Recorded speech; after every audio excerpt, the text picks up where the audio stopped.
نحمدہ ونصلی علی رسولہ الکریم۔ بسم اللہ الرحمن الرحیم۔ پیارے دوستو، السلام علیکم ورحمۃ اللہ وبرکاتہ۔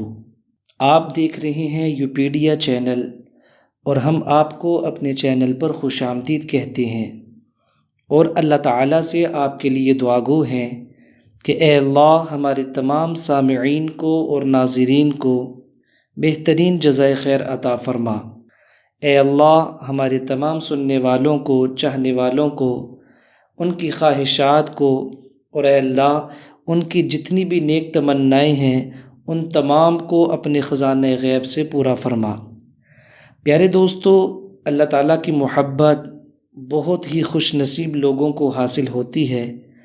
اگر آپ لوگ یہ چاہتے ہیں کہ آپ کو اللہ تعالیٰ کی محبت حاصل ہو اور اللہ تعالیٰ کی معرفت اور پہچان آپ کے دل کے اندر اتر جائے، آپ بھی اللہ تعالیٰ کا قرب حاصل کر لیں، اللہ تعالیٰ کا نظام یعنی نظام کائنات آپ کی مرضی کے مطابق چلے، تو دوستو یہ وظیفہ آپ لوگوں کے لیے ہے۔ آج جو وظیفہ میں نے آپ لوگوں کو بتانا ہے، الحمدللہ یہ بڑا ہی خاص عمل اور بڑا ہی خاص وظیفہ ہے۔ اس مختصر وظیفے کے اندر میں آپ لوگوں کو یہ بتاؤں گا کہ کیسے ایک انسان تھوڑی سی محنت کر کے اللہ تعالیٰ کا تعلق حاصل کر سکتا ہے۔ اور دوستو، جس انسان کو اللہ تعالیٰ کا تعلق مل گیا، اللہ تعالیٰ کے ساتھ اس کی محبت ہو گئی، تو اللہ تعالیٰ اس کو تمام غموں سے نجات عطا فرما دیتے ہیں، اور اللہ تعالیٰ اس کو وہاں سے رزق عطا فرماتے ہیں جہاں سے کبھی اس نے وہم و گمان بھی نہیں کیا ہوتا۔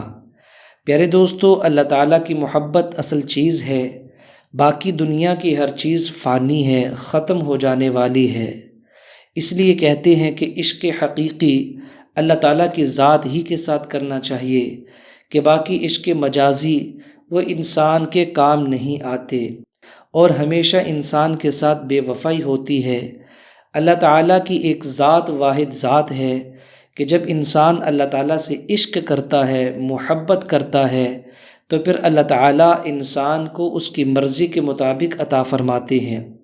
جیسا کہ ایک بہت مشہور حدیث قدسی ہے، آپ میں سے بہت سارے لوگوں نے وہ سنی ہوگی، کہ اللہ تعالیٰ ارشاد فرماتے ہیں، اے ابن آدم، ایک تیری چاہت ہے، ایک میری چاہت ہے، اگر تو وہ کرے جو تیری چاہت ہے تو پھر میں تجھے تیری چاہت کے اندر تھکا دوں گا اور تیری چاہت پوری نہیں ہو سکے گی، اور اگر تو وہ کرے جو میری چاہت ہے تو پھر میں تیری چاہتوں کو تیرے مطابق پورا کر دوں گا۔ یعنی جب ایک انسان کی چاہت اللہ تعالیٰ کی چاہت کے مطابق ہو جاتی ہے، یعنی اللہ کا جو مطالبہ اپنے بندے سے ہے، بندگی کے اعتبار سے، عبادات کے اعتبار سے، شریعت کے اعتبار سے، جو انسان اس کو فالو کرتا ہے، اس کے مطابق زندگی گزارتا ہے، تو پھر اللہ تعالیٰ اس کی چاہتوں کو وجود عطا فرماتے ہیں۔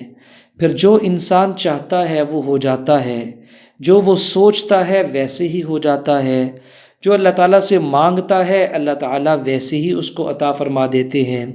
تو پیارے دوستو، آج کا عمل اللہ تعالیٰ کی محبت کو حاصل کرنا ہے، اللہ تعالیٰ کے تعلق کو حاصل کرنا ہے۔ اس لیے آپ نے اس پوری ویڈیو کو بڑے غور سے دیکھنا ہے، اور میرے بتائے گئے وظیفے کو بڑی غور سے آپ نے سننا ہے۔ پیارے دوستو، انسان کی پیدائش کا مقصد ہی اللہ تعالیٰ نے یہ بتایا ہے سورۃ الذاریات پارہ نمبر 27 کے اندر، وَمَا خَلَقْتُ الْجِنَّ وَالْإِنسَ إِلَّا لِيَعْبُدُونَ۔ مفسرین فرماتے ہیں یہاں سے یعبدون سے مراد یہ ہے ای یعرفون، کہ یعنی انسان اور جنات ان کی پیدائش کا مقصد یہ ہے کہ اپنے خالق حقیقی کو پہچان لیں، اللہ تعالیٰ کی معرفت کو حاصل کر لیں۔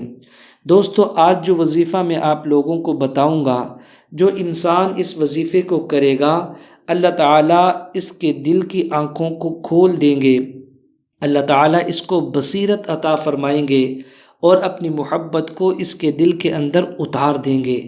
یہ انسان اللہ تعالیٰ کا محبوب بن جائے گا، اللہ تعالیٰ کا قرب اس کو حاصل ہو جائے گا۔ جب اللہ تعالیٰ کا قرب اس کو حاصل ہو جائے گا تو مخلوقات میں سے کوئی چیز بھی اس کو نقصان نہیں پہنچا سکے گی۔ اس لیے پیارے دوستو، بڑے ہی خوش نصیب ہیں وہ لوگ جن کو اللہ تعالیٰ اپنا تعلق عطا فرماتے ہیں۔ میں دعا کرتا ہوں کہ اللہ تعالیٰ مجھے بھی، آپ کو بھی، جتنے دیکھنے والے ہیں، سننے والے ہیں، اللہ تعالیٰ تمام حضرات کو اپنا تعلق اور اپنی معرفت عطا فرمائے۔ دوستو، مرنے سے پہلے پہلے جس کو اللہ تعالیٰ کی معرفت مل گئی، اس سے بڑا خوش نصیب کائنات کے اندر کوئی بھی نہیں ہے۔ لہٰذا آپ اپنی دعاؤں میں اللہ تعالیٰ سے اللہ کی معرفت اور اللہ تعالیٰ کی پہچان مانگا بھی کریں، اللہ تعالیٰ سے اللہ کی ذات مانگا کریں۔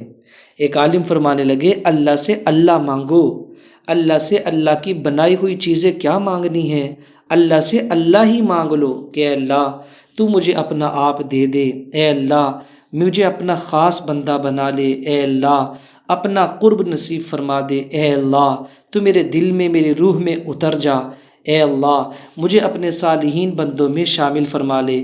اس طرح کی دعا کیا کریں۔ تو پیارے دوستو، جو محبت الہی کا آج مختصر ترین وظیفہ میں نے آپ لوگوں کو بتانا ہے، وہ چند کلمات ہیں، بڑے ہی خوبصورت کلمات ہیں۔ ابھی وہ کلمات پڑھ کے میں آپ لوگوں کو سنانے لگا ہوں، آپ کے پاس سکرین کے اوپر آ رہے ہوں گے، آپ اس کو اچھی طرح سے یاد کر لیں، ہو سکے تو کسی کاپی وغیرہ پہ لکھ لیں اور ان کلمات کو یاد کر لیں۔ یہ بڑے ہی طاقتور کلمات ہیں اور ان کے بڑے ہی خوبصورت معنی بھی ہیں۔ آپ نے اللہ تعالیٰ سے یہ مانگنا ہے، سارے دن کے اندر کوئی بھی ٹائم ہو، کثرت کے ساتھ آپ نے اللہ تعالیٰ سے یہ دعا مانگنی ہے۔ اللہم اجعل حرکاتی و سکناتی کلھا فی محبتک و تقواک۔ پیارے دوستو، اس کا ترجمہ یہ ہے، اے اللہ میرے ہر چلنے پھرنے اور آرام کو اپنی محبت کے لیے اور اپنے آپ سے ڈرنے کے لیے خاص کر دے۔ پیارے دوستو، آپ نے اس کو کثرت سے مانگنا ہے، اور کثرت کا تعلق کم از کم 7 بار ہے، یعنی ایک دن میں آپ نے یہ والی دعا کم از کم 7 دفعہ مانگنی ہے۔ جب آپ یہ کلمات 7 دفعہ کہہ لیں گے تو وہ کثرت ہی شمار ہوگی۔ اور یاد رکھیے گا کہ یہ کلمات پڑھنے سے پہلے اور پڑھنے کے بعد ایک ایک دفعہ درود پاک پڑھنا انتہائی ضروری ہے۔ آپ اس کو پڑھنے سے پہلے بھی اور بعد میں بھی ایک دفعہ درود پاک پڑھیں گے، مختصر ہو یا نماز والا درود پاک ہو، جو بھی آپ کو آتا ہو آپ اس کو پڑھ سکتے ہیں۔ پیارے دوستو، اگر یہ ویڈیو اچھی لگی ہو آپ اس کو آگے بھی شیئر کر دیں، اس کو لائک بھی کریں۔ مزید اچھی ویڈیوز دیکھنے کے لیے ڈسکرپشن میں جائیں اور وہاں پہ موجود لنکس ہیں، ان میں سے کلک کریں اور بہترین قسم کی ویڈیوز کو دیکھیے اور اپنی مرادوں کو پورا کروائیں۔ السلام علیکم ورحمۃ اللہ وبرکاتہ۔